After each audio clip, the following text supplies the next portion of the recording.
could be ringing the church bell at this time? Maybe it ain't an ooh, Father. Maybe it's an it. And maybe it's tolling the bell. Oh, there's no such things as ghosts and monsters. Haven't I made that clear to you? Something tore the throats out of Charlie Rousseau's sheep, and that something didn't leave any tracks. Andy Trent here saw a weird glow moving across the marshes last night, and this morning he found 2 of his sheep dead. Their throats torn open. Maybe the same thing that killed Andy's sheep is tolling the bell. I was on my way just now to deliver a special letter at Penrose Manor when a strange light appeared on the road before me, then moved quickly across the marshes and faded into the mist. I turned the cart around and hurried back here. It's not real. First the light, and now the bell. There's a very sound and logical reason for the bell tolling at this time, and I'm going to find out what it is. You can drive me to the church pots. The letter can wait. No hurry. Nothing will harm you if you're with the priest. Is that true, Father? Ah, what you need is more faith and less imagination. Come along.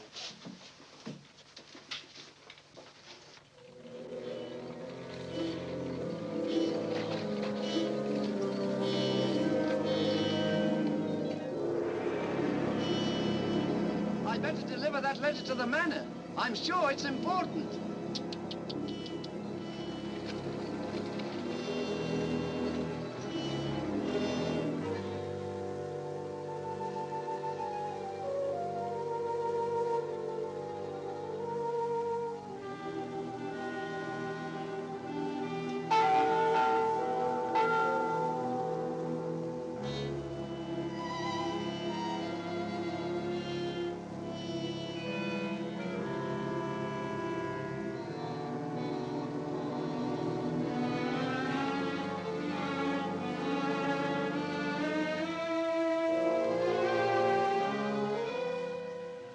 Goodness, that bell has stopped.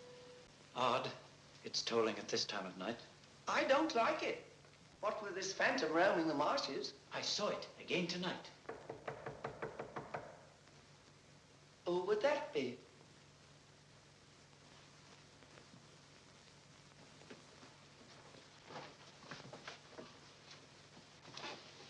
Where's Lord Penrose?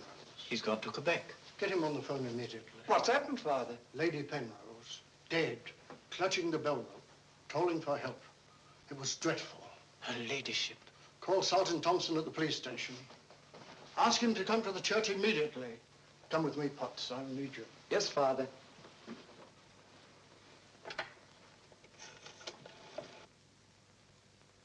Operator, put me through to Quebec. Lord William Penrose. Yes, he's addressing a meeting of the Royal Canadian Occult Society at a Quebec hotel. It's urgent, sir. Page? Yes, sir? Lord Penrose. Lamont Rouge is on the telephone. It's urgent. He's in the gold room. Yes, sir.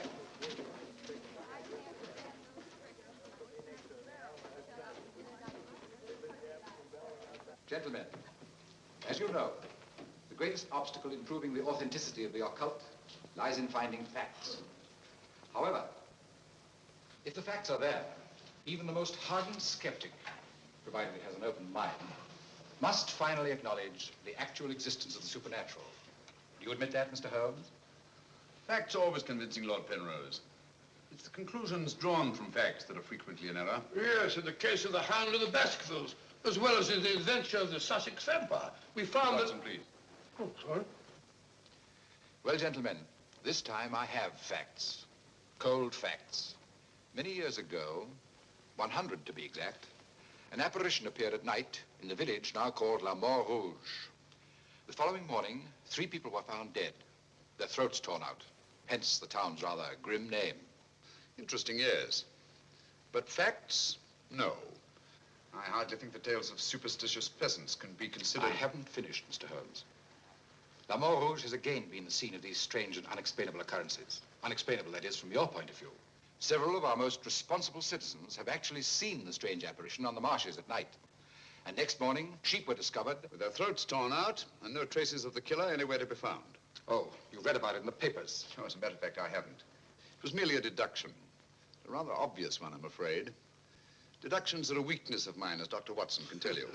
Would you believe it? Holmes can... Well, those are facts, Mr. Holmes. Ignore them if you can. But it's very urgent, sir. Very well. Go ahead. Thank you. I never ignore facts, Lord Penrose. And I have no doubt that the incident of the sheep with their throats torn out is unquestionably a fact. However, the interpretation of this fact as being final proof of the existence of the supernatural is merely supposition. And therefore cannot be accepted without further data. Your opinions, Mr. Holmes, are undoubtedly the result of your inability to cope with something beyond the realm of your comprehension. So, man, I'm sorry, John, but this ridiculous skepticism... Yes, what is it, my boy?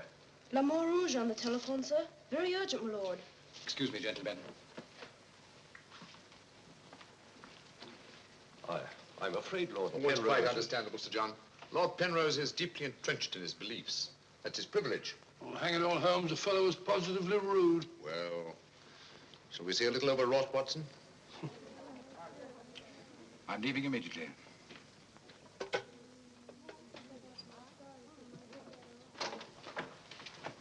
Order my card, Watson. Hurry. Yes, sir?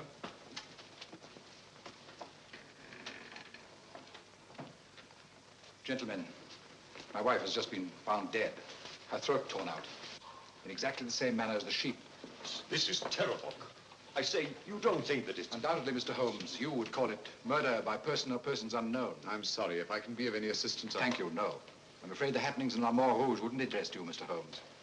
Under the circumstances, I think we should adjourn. Yes, indeed, Sir John. Holmes, what a terrible thing. Sir John, would you be good enough to convey our condolences to Lord Penrose? Yes, I'd be glad.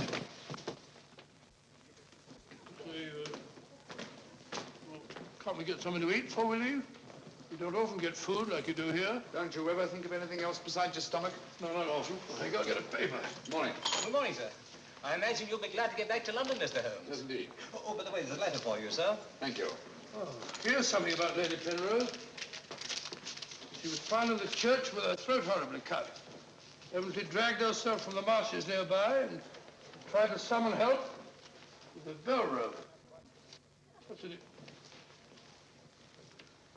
What is it, Holmes? Listen to this, Watson. Huh? My dear Mr. Holmes, I've every reason to believe my life is in danger. Yet, if you were to ask me how I know, I couldn't give you a logical answer. There is nothing tangible, yet like a terrible premonition, it is all so frightfully real. I heard of your being in Quebec, and I'm turning to you, a stranger, and asking your help in the frantic hope that you'll not fail me. Oh, who's it from? It's signed Lillian Penrose. Lady Penrose? A letter from the dead woman? Well, what's it mean, Holmes? I should say that Lady Penrose lived in fear of her life. Some secret hidden in her past, in all probability. Oh, perhaps it isn't as simple as that. What if Penrose is right? I'm glad we're going back to London. Things like that can't happen in Baker Street. More's the pity, Watson. Huh? Do you know a village by the name of l'Amour Rouge? Yes, sir. It's about 12 miles from here, up towards the falls. Thank you. Great Scott, Holmes. You mean you're going to take on the case? Quite. Telephone the airport and cancel our reservations, will you? Certainly, sir. Consider, Watson, the irony, the tragic irony. We've accepted a commission from the victim to find her murderer. For the first time, we've been retained by a corpse.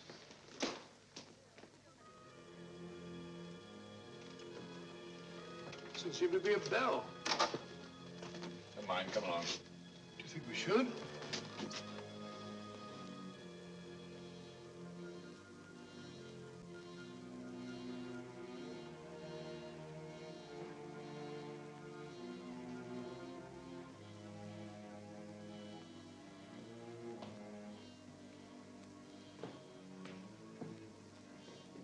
What a cold, cheerless-looking room.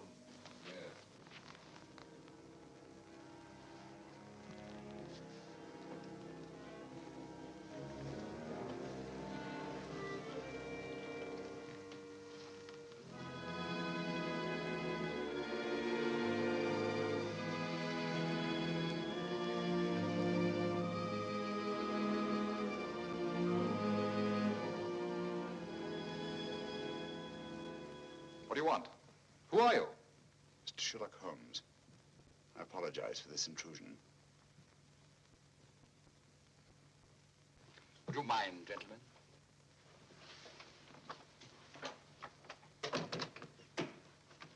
Mr. Holmes, Is it your custom to burst into people's houses without ringing the bell? We couldn't find the bell, sir. If you've come here to use the death of my wife to prove your theories, I must ask you to leave.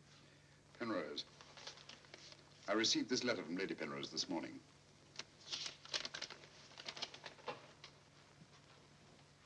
That was devilish awkward.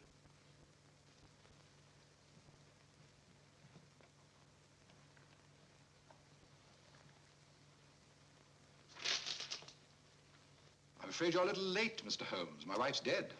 And I've come here to find her murderer. You might have saved yourself the trouble.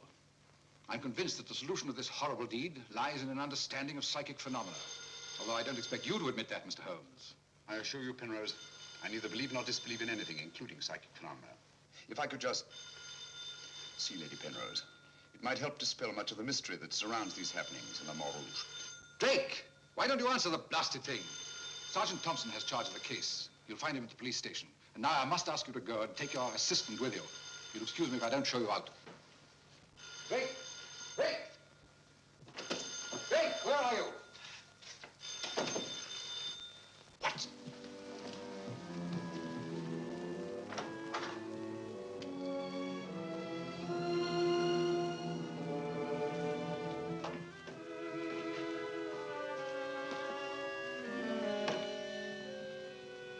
Holmes, I've seen it before. Right, Watson, you have. Yes, but where? Never mind that now. We must examine the wound before Penrose returns and has us thrown out of the house.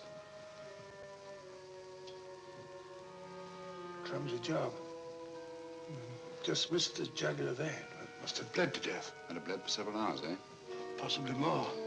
Long enough for Penrose to leave Le Montrouge and reach Quebec in time for the meeting?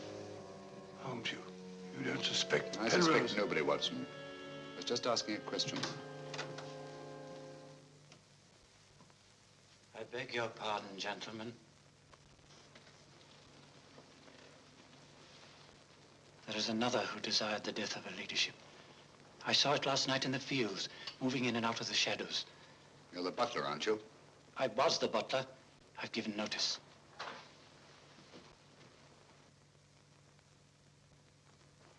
Drake! Get out. Get out of this.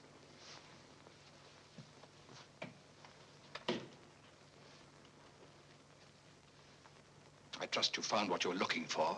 Two things have been made clear to me, Penrose. That your wife was murdered and that she's Lillian Gentry. Lillian Gentry? Will you leave, or must I call the police? That will not be necessary. We're on our way to the police station now. The wounds found on Lady Penrose's throat are identical with those found on the throats of the dead sheep.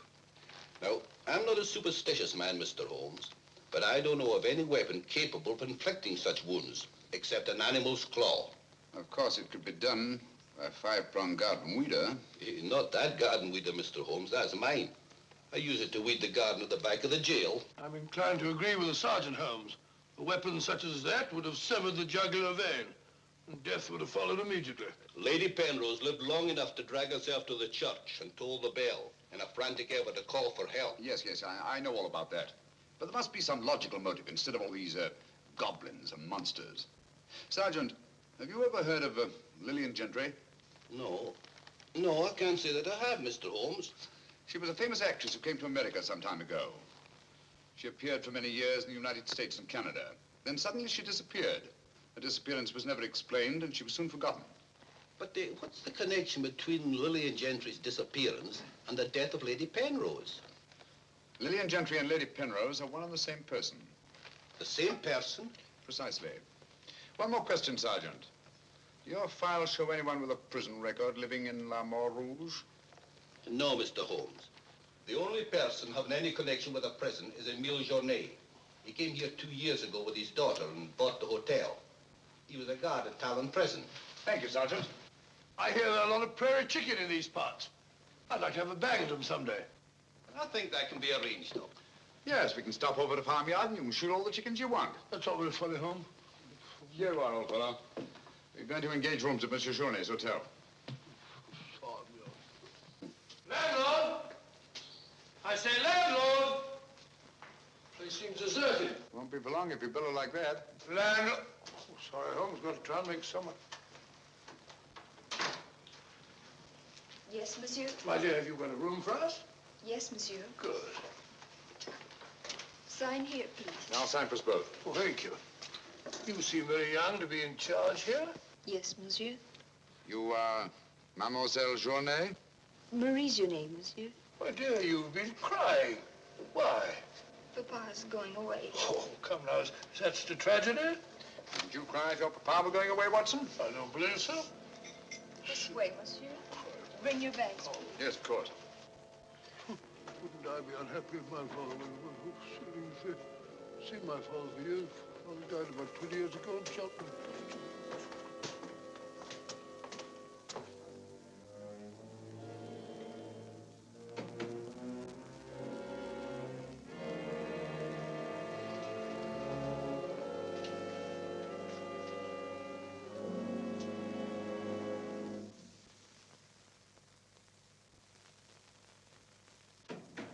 Some talk of Alexander, some of Hercules, of Victor and Lysander, such great names as these. Bills.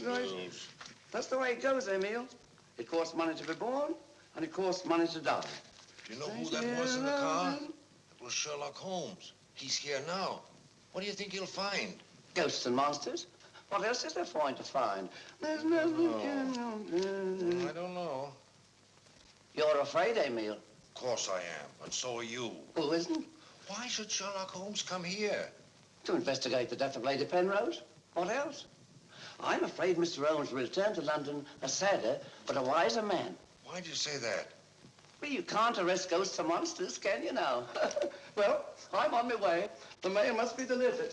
Some talk of Alexander, some of Hercules. That's better. This room gives me the creeps. It is very seldom used, monsieur. It isn't often that strangers come to Le Mans Rouge, and when they do, they never stay. I can't say that I blame them. Will your father be away for long? I don't know, monsieur. When is he leaving? I don't know. Marie! If you need anything, just ring, monsieur.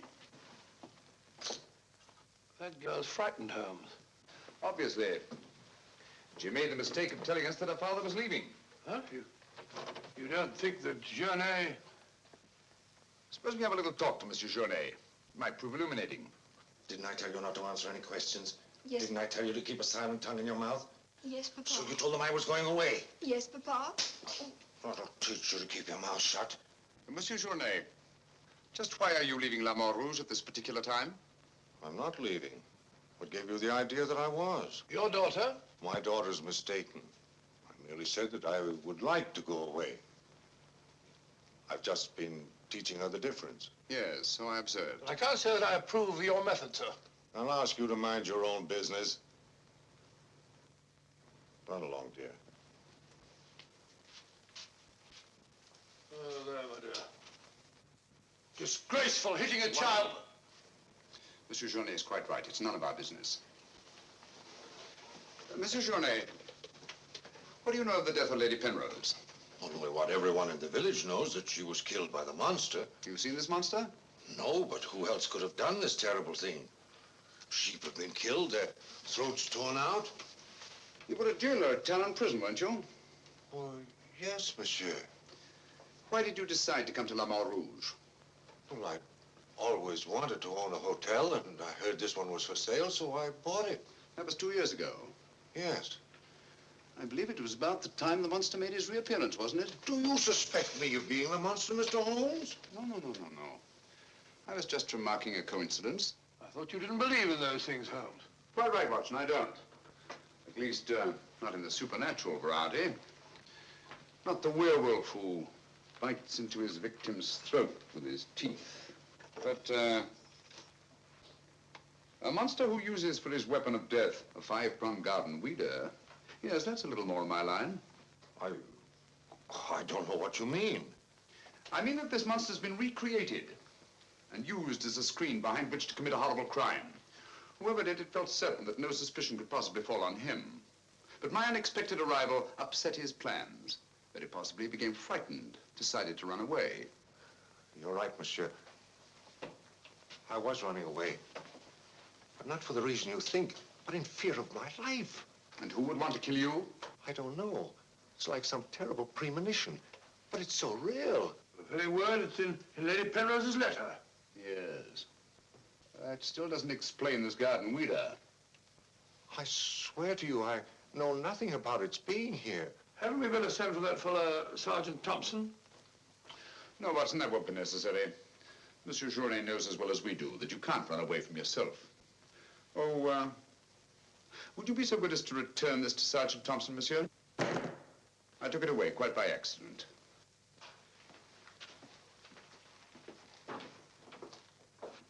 Monsieur Journet knows as well as we do.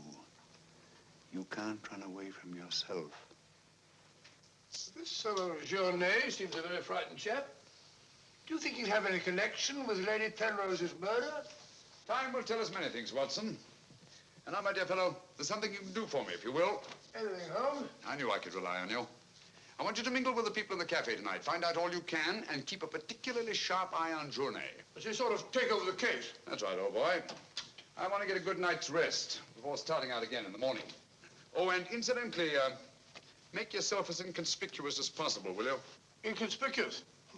You can depend on me.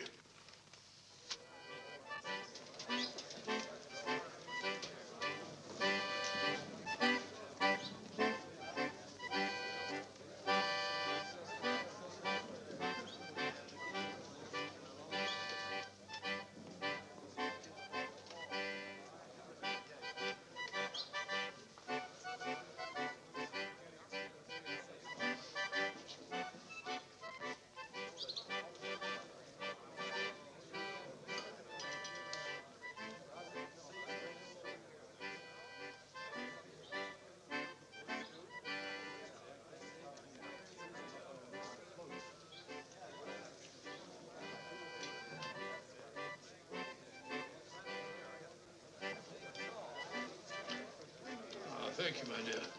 I'm glad to see that the tears are all gone. Are you feeling better? Thanks to you and Mr. Holmes, Papa's not going away. Not going away?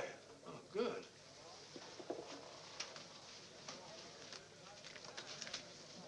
Journey not going away.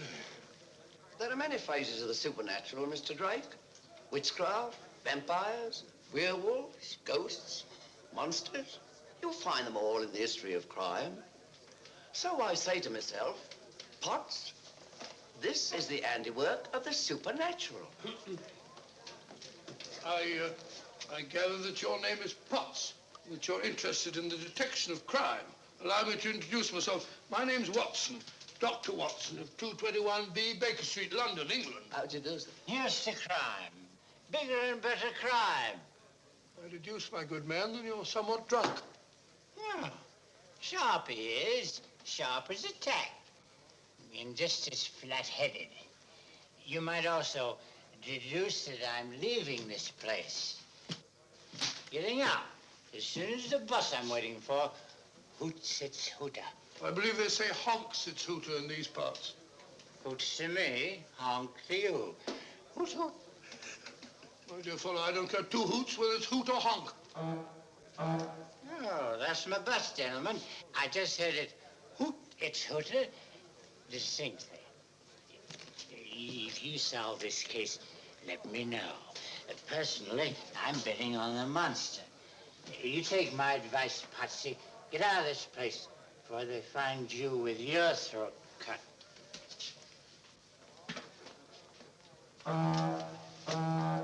Hoots its hooter.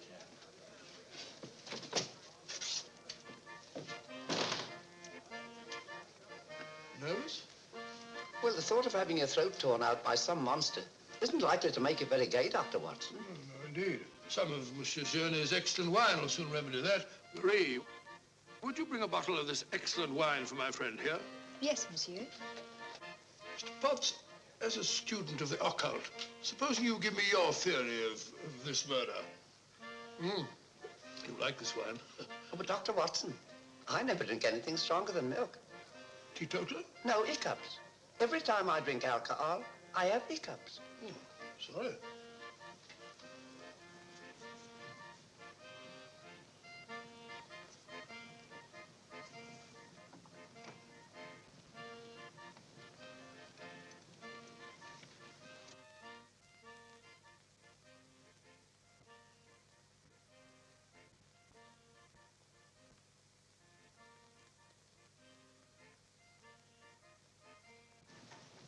Mr. Holmes.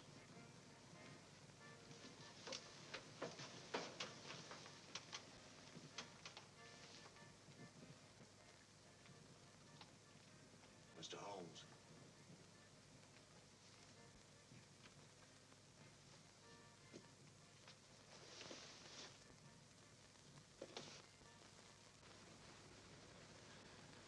This circle is where the murder actually occurred.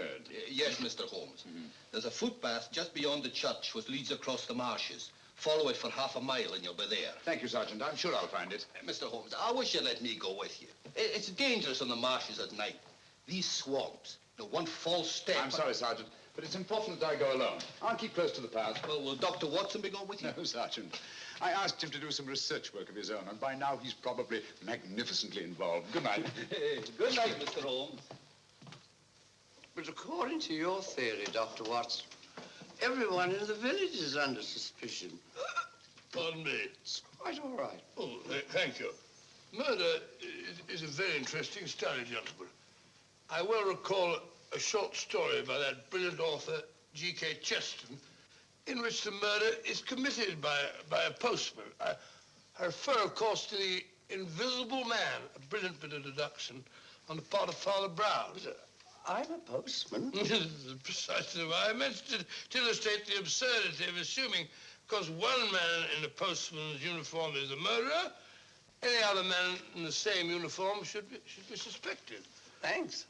Had me worried for a minute. Oh, Philistine, flabbergab.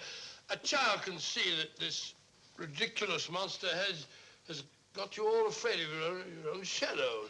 I saw Lady Penrose. I wouldn't like it to happen to me. I'll be getting on. I'm going with you. Good night, Doctor. Good night. It's quite all right.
Well, what's so strange about a church bell ringing?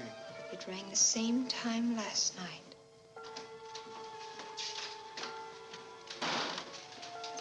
Excuse me, Dr. Watson. Can you tell me if Mr. Holmes is armed? Armed, my dear fellow? Why should he be? He's gone to bed. You're wrong, Doctor. He went out in the marshes alone. I tried to go with him, but he refused. But great Scott, if he runs into this monster and he's by himself, he'll get killed.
Holmes, are you all right?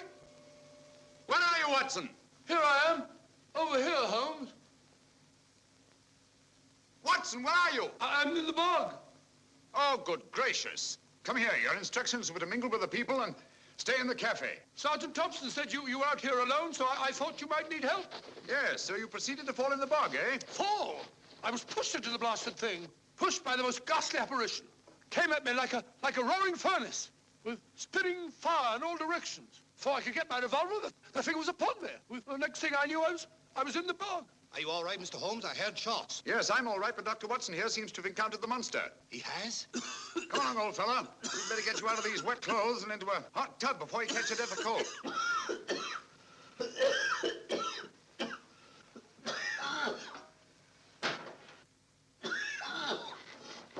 Yeah, you've had enough of that. Drink this. You'll be as fit as a fiddle in the morning. Sorry you had such a bad time. I got a right to share your dangers. Thanks, old fellow. You know, I wasn't sure the villagers weren't right. And if it did turn out to be some sort of supernatural monster, well, why should I involve you? Rubbish. However, I did learn something. I can now state positively that our antagonist is not a phantom. But the thing actually spat flames at me. All just a figment of your imagination. The murderer knew I was out on the marshes, and obviously wanted to frighten me. You frightened me, all right. How do you manage the flames? Merely clothing, treated with phosphorus. When the murderer fled, his shirt caught on a tree, and this piece of cloth was torn off. Come in. I'd like a few words with you, Mr. Holmes. I'll come directly to the point. Hello? What happened to your assistant? I'm not his assistant. If you must know, I was pushed into a boggy hole on the marsh. Pushed? By whom? I don't know. Spat fire at me. My good sir, in spite of Mr. Holmes's theories to the contrary, things have been seen and heard on those marshes that cannot be explained away by the use of logic. If I were you, I'd keep away from them. I'm not so sure. Holmes found... Penrose, for the first time in my long pursuit of crime, I confess that I find myself baffled. I'm a detective. I need tangible clues. And up to now, I admit, I found none. And you won't. I advise you to leave La Mort Rouge. Tonight, you escaped with your life. Next time, you may not be so fortunate. Thank you for your considerate advice, Lord Penrose. Good night, sir. Excuse me. Oh, good night. I don't like that fellow, Holmes. Why do you think he came here? He wanted to find out if we discovered anything. He seemed very pleased when I told him we hadn't. Now, Watson, there are one or two questions I want to ask Sergeant Thompson. You stay here. I have a vitally important job for you. Anything, Holmes? What do you want me to do? Go to bed. Yes, it's cotton fabric. Yeah, take a look. That discoloration, the purple ink must have been spilt on it. Possibly. I should say this cloth was red with blue lines. Probably large checks. Yes, it seems to have been laundered a good many times. The blue lines are almost completely erased. Yes, you can scarcely see them. It's good fabric, well woven, with a solid base. Hello, Bill. Hello, Sergeant. Your phone call must have been important to bring me over this time of the night. It was. This is Mr. Sherlock Holmes. He wants to ask you a few questions. This is Mr. Taylor, the storekeeper, Mr. Holmes. Oh, good evening, Mr. Taylor. Good evening, sir. Have you any shirts of this design? The squares are red and the lines blue. Yes, I have. Can you remember to whom you sold them? I can. I keep them in stock specially for Judge Brisson. He won't have anything else. Judge Brisson, who's he? A retired magistrate. He's a cripple, lives alone with his housekeeper. Have you sold any of these shirts to anyone else? No, sir. They're too expensive for the village and the boatmen. This is the finest material. Imported. You say Judge Brisson's a cripple? Yes, he was a magistrate in Quebec. Had a stroke about 2 years ago. That's why he retired and came here to live in La Mort Rouge. Just about the time that Monsieur Journey arrived here. Now that you mention it, it was just about then.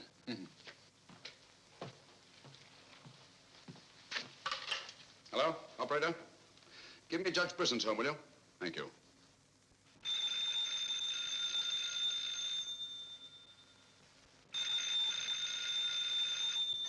Nora. Let it ring. Haven't I told you not to answer the phone at night? Yes, sir. Well, then obey my orders. Yes, sir.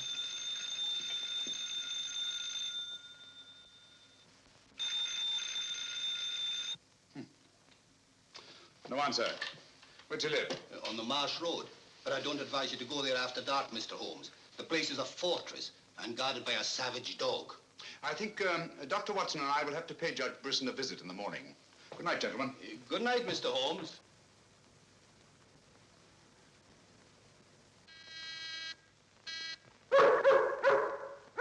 Who locks on the door? One of them new. Yes, I should say that Lady Penrose's death had increased Judge Brisson's terror. Don't like the sound of that dog. No, sounds hungry. Possibly ravenous. Couldn't we come back after he's had his breakfast? I'm sorry, Watson. Our business won't wait. Oh, stop now. Yes, Watson.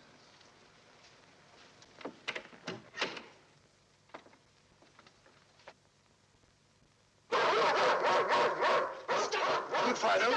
Good Fido. Good Monty. Good Winnie. Who is it? Sherlock Holmes and Dr. Watson. I telephoned Judge Brisson we were coming. You can't come in. He's given orders no one is to be admitted. You wouldn't want Judge Brisson's death on your hands, would you? No, sir. Then you'd better let us in. I'll probably lose my job for this. Not after we've talked to Judge Brisson. My good woman, you keep an eye on that dog. Oh, don't worry, Watson. You know as well as I do. The dog won't touch you if you're with its master or mistress. Well, you know it and I know it. You're quite sure the dog knows it. Good dog. Happy dog. Nice, Winnie. Good Winnie.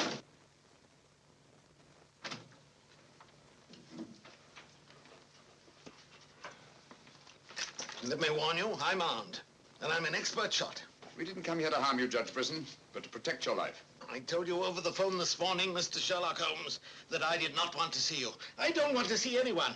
But I want to see you. Stay where you are. Nora, show these men out. Judge Brisson, if you'll answer a few questions, I may be able to save your life. I have the fullest confidence in my own defenses, and I will not trade them for any theories of Mr. Sherlock Holmes, however plausible you make them sound. Now get out, will you? I'm sorry. Under the circumstances, I'm helpless to prevent your death. Almost certainly by violence. Come along, Watson.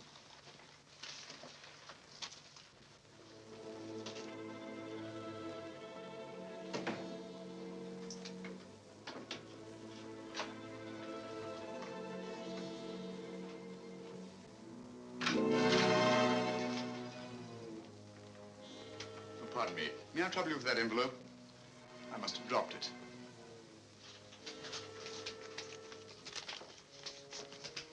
Thank you. You're a very clever man, Mr. Holmes. A crude device, Judge Brisson, but it's confirmed my suspicions that you're not the cripple you pretend to be. I'm sorry. But I'm frightened of everything and everybody. Why don't you sit down? You want to get shot, Holmes? Come in, Watson, and close the door. Sit down, old fellow. Judge Brisson has decided not to shoot us. Oh, very kind of him. Gentlemen, this fear is driving me mad. It's quite understandable. The whole village seems to be consumed with fear. But in your case, judging from your vicious dog, those barred windows, and that hunting rifle, it's not fear of the supernatural. Just what are you afraid of? Well, truthfully, Mr. Holmes, I don't know. And yet I feel its very presence. At times, I feel I can almost reach out and touch it. When I first came to La Rouge, I had a slight attack. It affected my legs, but, well, I've recovered. And you've continued the deception, using the wheelchair as an excuse for not going about the village.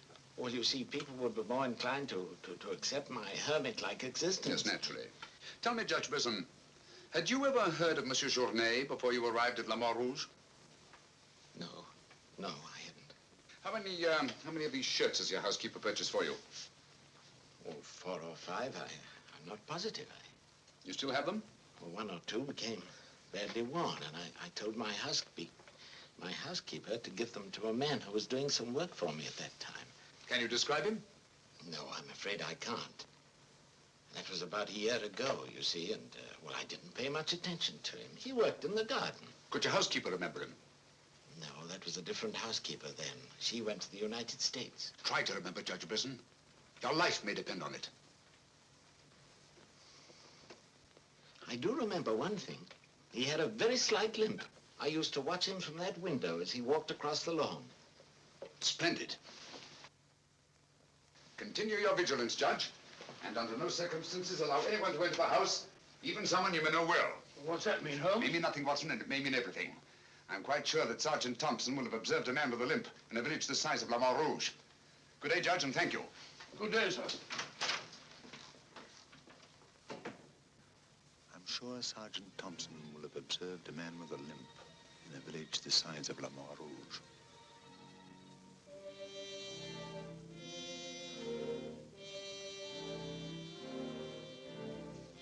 This is what's left of the Delaport Hotel, Mr. Holmes. Dana sleeps here when he's in Le Rouge. Spooky old place. The villagers call it the ghost house. It's been deserted for years.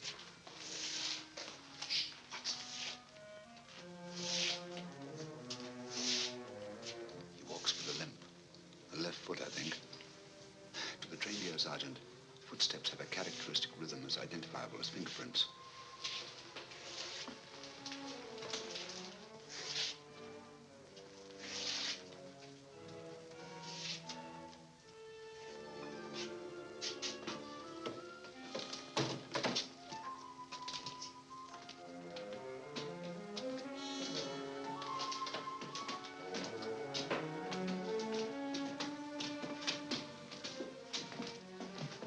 What do you want?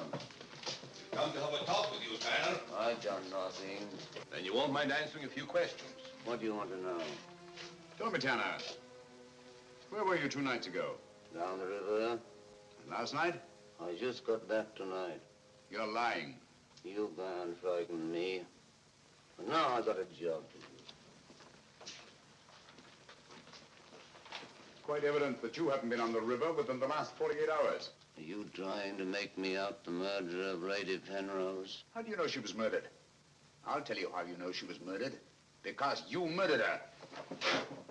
Holmes, look! In there! The monster! That's right, Watson.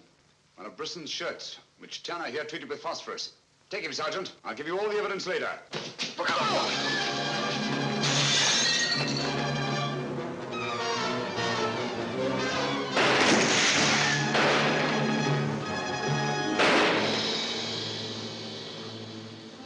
You got him, Sergeant. I'm sure of it. Come on.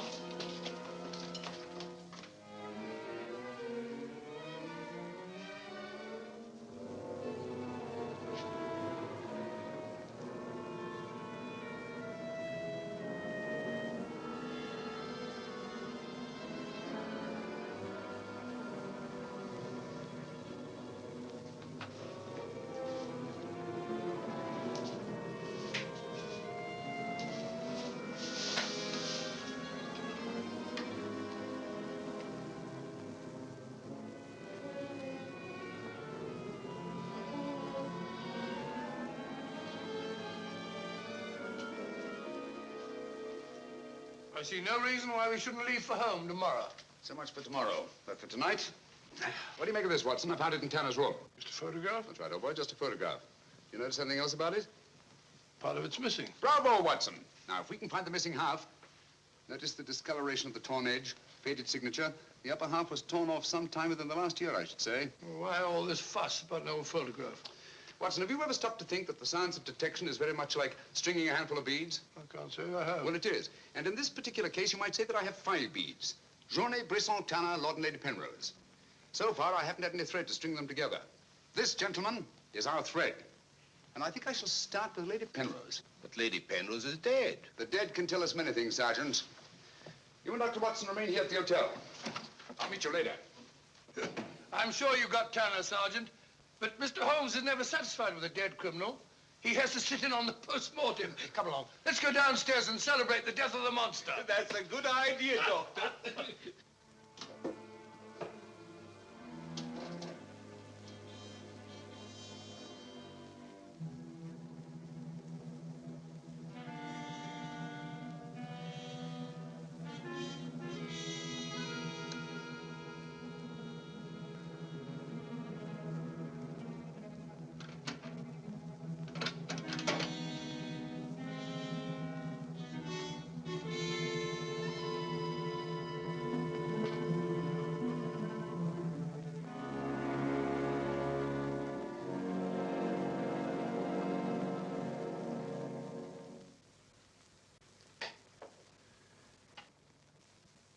So the great Sherlock Holmes becomes a common thief.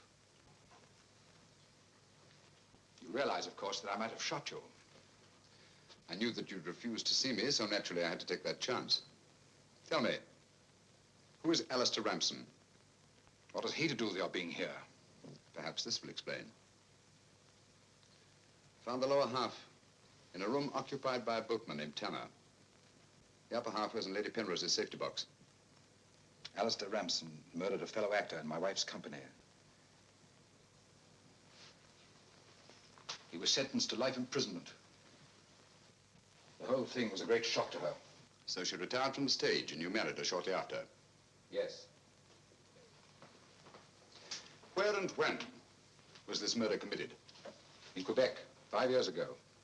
Ramson was shot 3 years later trying to escape from Talon prison. His body disappeared in the St. Lawrence. Was it ever recovered?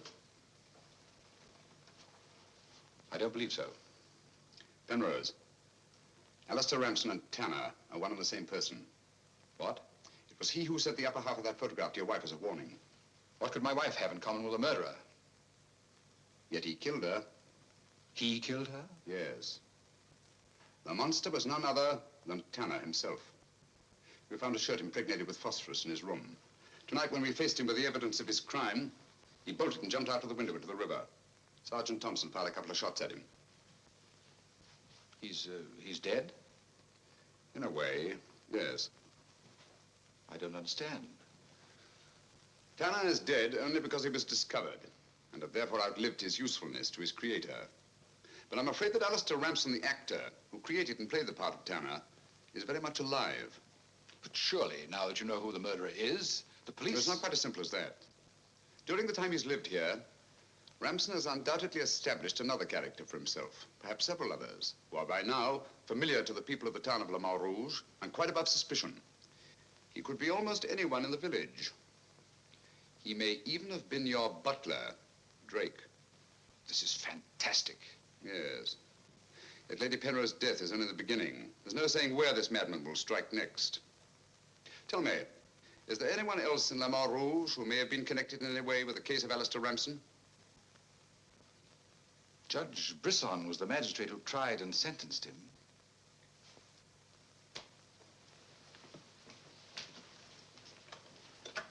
Operator?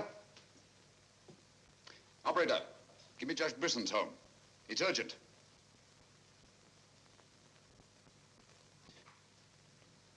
Judge Brisson, this is Sherlock Holmes. Oh, yes, Mr. Holmes. Oh, I'm quite all right, thank you. I've chained up the dog, as you asked. As I asked? I haven't telephoned you before. Somebody's obviously imitated my voice in order to gain access to the house. Well, certainly, Mr. Holmes. I'll lock all the doors and await your arrival. Yes.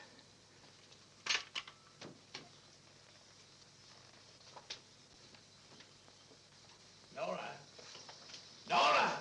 If I can be of any assistance, Mr. Holmes... Thank you, but I'm afraid... You think Judge Brisson's life's in danger? I only hope I'm in time to prevent a second murder.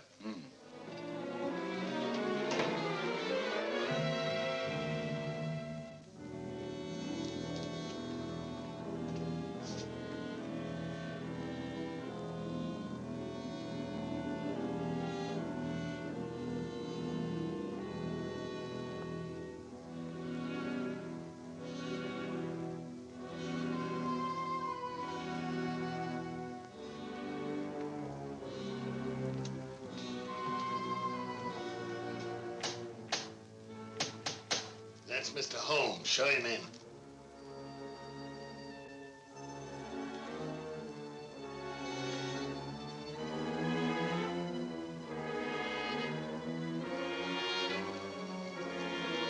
Hurry up, hurry up.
You know who it was? I don't know.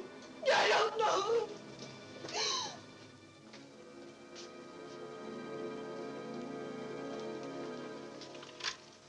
Hello?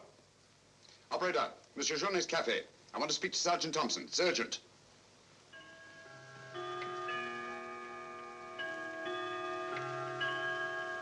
Sergeant Thompson, this is Sherlock Holmes. I'm at Judge Brisson's. He's been murdered. Judge Brisson's been murdered.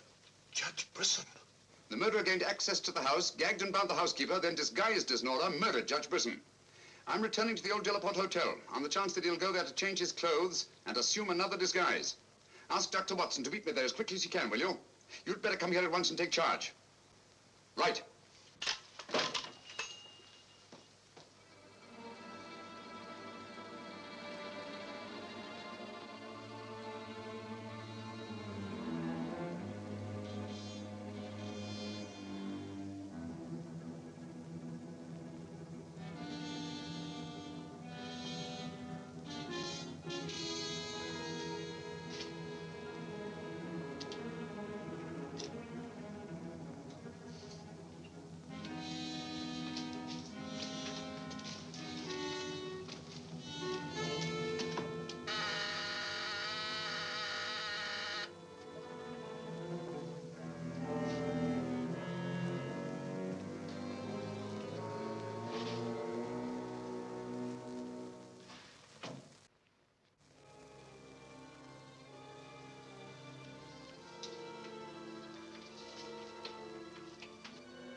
Throw your revolver on the floor in front of you and raise your hand, Sherlock Holmes.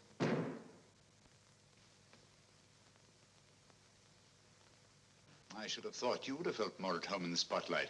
I see you finally identified me. Jack Tanner and Nora, the housekeeper, were brilliant. You should really take a bow.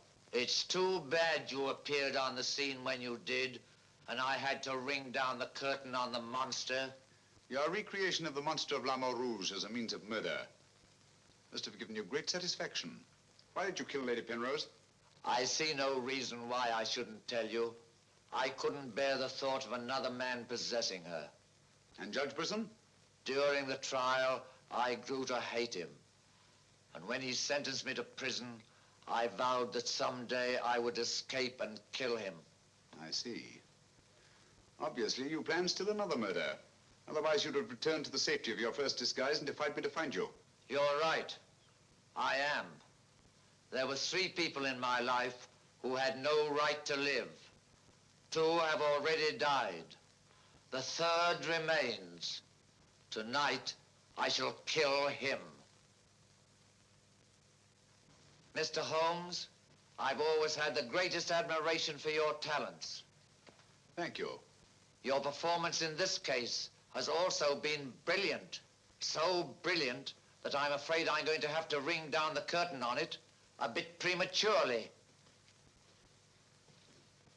Mr. Ramson, we are artists in our fashion, not creatures skulking in alleys. If our positions were reversed, I shouldn't think of sending you to your death, lacking a few stray pieces of the puzzle. What do you want to know? The name of the 3rd person. I have no objection. If there is a hereafter, which I doubt, you and he will meet very soon, Mr. Holmes. The name of the 3rd person is...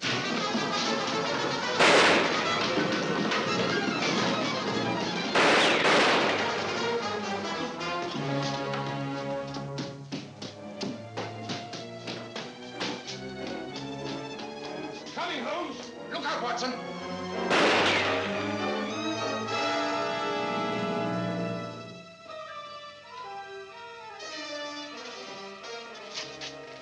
All right, Watson. Where is he, Holmes? He's gone. Thank heavens you're safe. Thank heaven you came and you did. is, Watson. Look out.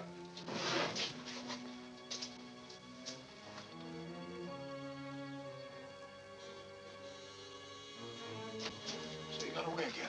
Yes, Watson. Over that warehouse roof, most probably. What a fellow's a room. Yes. This is obviously the secret room where his disguises were created. Looks like an actor's dressing room. He is an actor, Watson. One of the finest acting talents of our time. Look at this. Nora, the housekeeper. His name's Alistair Ramsden. Alistair Ransom? Never heard of him. No, that's not important. The important thing is that he murdered Lady Penrose and Judge Brisson. Great Scott, he did it. Yes, Watson. This Ramsden is a paranoiac.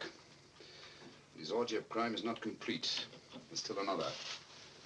I was just about to learn his name when you so conveniently fell down the stairs. Oh, sorry, old chap. You be, old boy. You saved my life. Look at this, Watson. Tanner. Tanner? Where do you think he'll strike next? Obviously, Journet is to be his third victim. Journet? Yes, Watson. As in the cases of Lady Penrose and Judge Brisson, Journet also felt his presence. But in each case, it was vague and unexplainable. Well, what connection can he have with Judge Brisson or Lady Penrose? Journet was a guard at Talon Prison, where Alistair Ramsden was confined. He's the third person against whom the murderer holds a grievance. Now he's disappeared. Journet disappeared? Well, so Marie told us in the cafe? Watson, Journet's disappearance can mean only one thing. He's in hiding. Our job is to find him before Ransom does. Journet is the only man who can lead us to the murderer. We'd better have a talk with little Marie. Raise your voice and sing along, sing till the echo ring. Don't ever let a single soul worry about anything. Mind what you make it so you can make it what you will. Never be dreary, ever be cheery. Hello, Potts. Have you seen Marie? No. Have you seen her? No, can't say I have.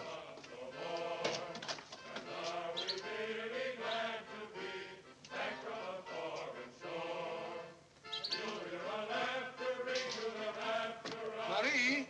Watson.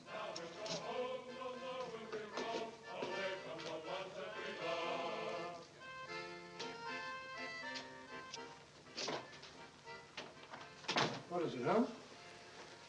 I'm afraid we're too late. Marie.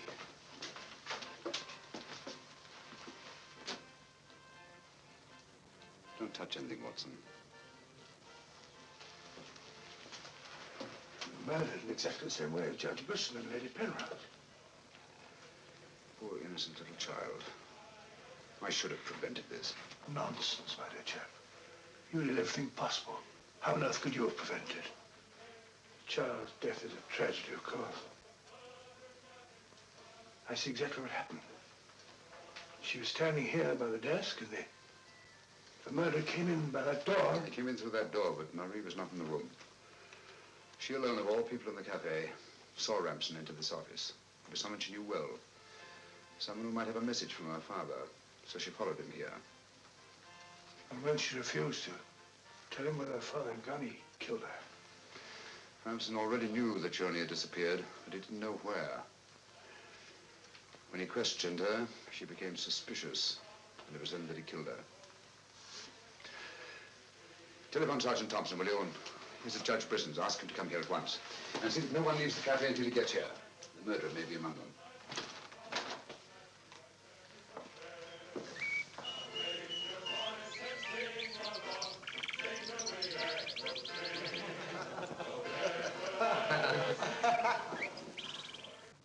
What could have happened to Holmes? He's been away all day. It's very unfair of him keeping me in suspense like this. He knows how worried I become. He continues to do it, and do you know why? He actually enjoys making me miserable. Half a mo.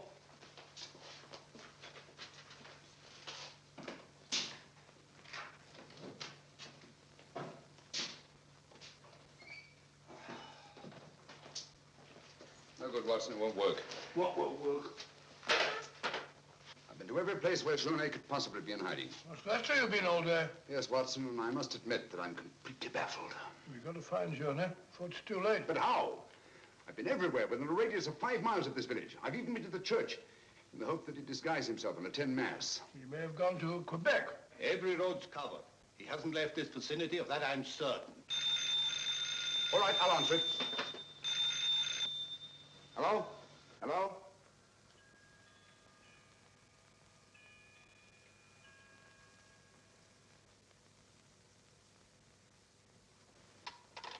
Who was it, Holmes? Watson, get your hat and coat. You're very rude, Holmes. You leave me all day long with that very dull inspector. I ask you a perfect bright question, and all you say is, Watson, get your hat and coat. We're going to find Journey. Sergeant, you wait here till I call. Watson, do this. Watson, do that. Watson, get your hat and coat. Watson, take that. Watson, Brisson's house. Watson, this, Watson. It's my opinion that Judge Brisson's house is the last place that you will find Journey. Put yourself in Journey's position, Watson. Where's the most likely place that Ransom would look for you? Certainly not in the very house in which he's just killed one of his victims.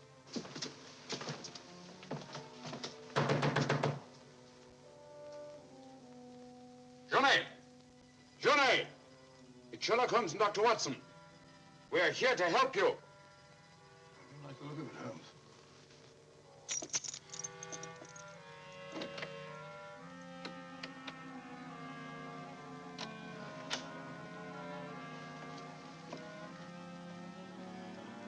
Holmes! Holmes! Where are you? Here I am, Watson.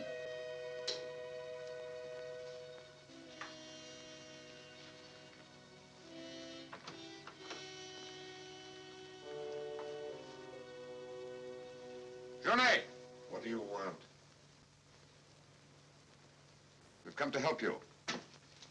How did you know I was here? When you called your hotel just now, I answered the telephone. The chimes of Brisson's clock here merely confirmed what I already knew. You must return with me to the cafe at once. I'm not leaving this house. The murderer's waiting out there in the marshes to kill me the moment I leave here. Naturally, but first he must have the opportunity. If you return to the cafe, he'll have that opportunity. It's the only way we have to apprehend the murderer. What if I refuse? Journey, what I have to say to you is not going to be easy. Marie... What? Murdered. Now you know why you must return. This fiend must be brought to justice. Justice? This monster kills my poor innocent child, and you talk of bringing him to justice. Will that compensate me for the death of Marie? If it's the last thing I do, I'll kill him with my own hands. You can't take the law into your own hands. Once you return to the hotel, he'll make an attempt on your life. Then we'll get him. How will we know who he is? We already know. It's his disguise that we haven't penetrated. Who is he? Alistair Ransom. Recognize the name? He attempted to escape from Talon prison when I was a guard there. Journey, if you don't want to remain in hiding for the rest of your life, you must return to the hotel and help me to put an end to this monster for all time. Come. Let's go. Good. Put an end to him. How are you going to do that, Holmes? I'll tell you both about it on the way to the hotel. So you're really leaving, Doctor? Yes, Sergeant. Gentlemen, Mr. Sherlock Holmes and I are leaving immediately for London. It's extremely regrettable that the murderer has escaped us, but all our cases cannot be crowned with success. I'm extremely sorry, gentlemen. Have you no idea where this fiend has gone? Mr. Holmes is of the opinion that he's escaped across the border to the United States. It may be years before we can trace him, if ever. Oh, Jenny, just a minute. Our bill, please. Bill? Yes, Mr. Sherlock Holmes and I are leaving immediately. Oh, I'm sorry, Dr. Watson. I'm just on my way to the church to offer a prayer for Marie. I'll forward your bill to you. Yes, of course, my dear fellow. I understand. We'll leave our address at the desk. Goodbye, Mr. Potts. It's been a great pleasure knowing a man of your intelligence. Thank you, Dr. Watson. It has been most stimulating talking to one of your vast experience. Oh, thank you. Let's hope that we shall meet again someday and continue our little chats on crime. It would be most exciting. Oh, by the way, Mr. Holmes would like to see you for a minute in his room. Yes. I'll show you where it is. It's the second room on the right up there. Thanks. Emile, it's me, Potts. Do you mind if I walk part of the way with you? It's a bit frightening out here. It's these marshes. This is almost the very spot where Lady Penrose was attacked. 3 deaths in 3 days. It's a pity Marie had to be killed. She was such a sweet child. 3 deaths in 3 days. And still one more to be accounted for. You were frightened, Emile. It's strange to see you showing fear. The man I hated at Talon prison. Ramson!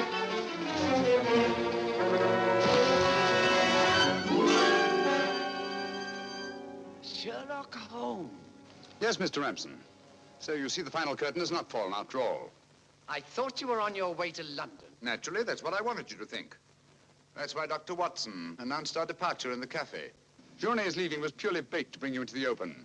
I merely replaced Journey once he was outside on the street. May I say, Mr. Ramson, that your disguise as a postman was a masterpiece of ingenuity. Your very choice of the role put you above suspicion. It was quite easy. I simply disposed of the real Mr. Potts after he had passed his civil service examination and had been assigned to L'Amour Rouge. You realize, of course, that you'll never hand me over to the police alive. It's not my function to be your executioner. My duty is to hand you over to the authorities, which I fully intend to do. You're an optimist, Mr. Holmes. No, not necessarily. We're surrounded by police awaiting my signal.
I've killed him. With this. Ransom's instrument of death has been his own executioner. Well, gentlemen, our search for the monster has ended where it began, on the marshes. Eh, Watson? Watson, where are you? Why isn't he here? He was with us a minute ago. Watson! Here I am, Holmes. Where are you? I've fallen in another hole.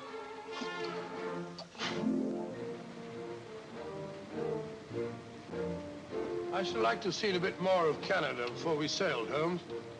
So should I, Watson. Canada.